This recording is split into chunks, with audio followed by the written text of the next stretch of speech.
Kozhikode dance of സംഘത്തിന് നേരെ ലഹരി മാഫിയയുടെ ആക്രമണം. എസ് ഐ ഉൾപ്പെടെ 2 പേർക്ക് പരിക്കേറ്റു. കോഴിക്കോട് ബീച്ച് ഹോസ്പിറ്റൽ പരിസരത്ത് ലഹരി വിൽപ്പന പരിശോധിക്കുമ്പോഴായിരുന്നു ആക്രമണം. പ്രതി ഷഹൻഷായെ പോലീസ് കസ്റ്റഡിയിലെടുത്തു. വിവരങ്ങളുമായി അനഘ ഹർഷൻ ചിരിയാണ്. അനഘ, ബീച്ച് ഹോസ്പിറ്റൽ പരിസരം കേന്ദ്രീകരിച്ചുള്ള ലഹരി വിൽപ്പന ഈ ഒരു ഘട്ടത്തിൽ അവിടെ പരിശോധനയ്ക്കെത്തിയ പോലീസ് സംഘത്തിന് നേരെയാണോ അതിക്രമം ഉണ്ടായത്?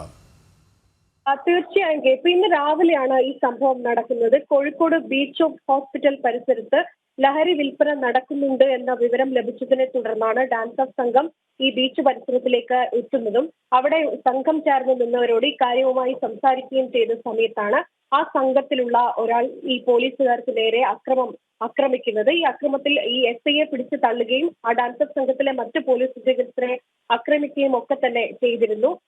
ഈ ആക്രമിച്ച പ്രതി ഷഹൻസ എന്ന് പറയുന്ന അക്രമികൾ കൂട്ടത്തിലുണ്ടായിരുന്ന പ്രതി ഷഹൻസയെയാണ് ഇപ്പോൾ പോലീസ് പിടിയിലായിരിക്കുന്നത്. ഇയാൾ പല കേസുകളിലും മുൻപും പ്രതിയായിട്ടുള്ളതാണ്. മാത്രമല്ല ഈ നഗരം കേന്ദ്രീകരിച്ച് ലഹരി വിൽപ്പന നടത്തുന്ന ഒരാൾ കൂടിയാണെന്നാണ് അന്വേഷണ സംഘം ഇപ്പോൾ പറയുന്നത്. എന്തായാലും ഈ ആക്രമിച്ച മറ്റു പ്രതികൾക്കായുള്ള ഒരു അന്വേഷണം കൂടി ഇപ്പോൾ നടക്കുന്നുണ്ട്. കെ പി അനഘയാണ് കോഴിക്കോട് നിന്ന് വിവരങ്ങൾ നൽകിയത്.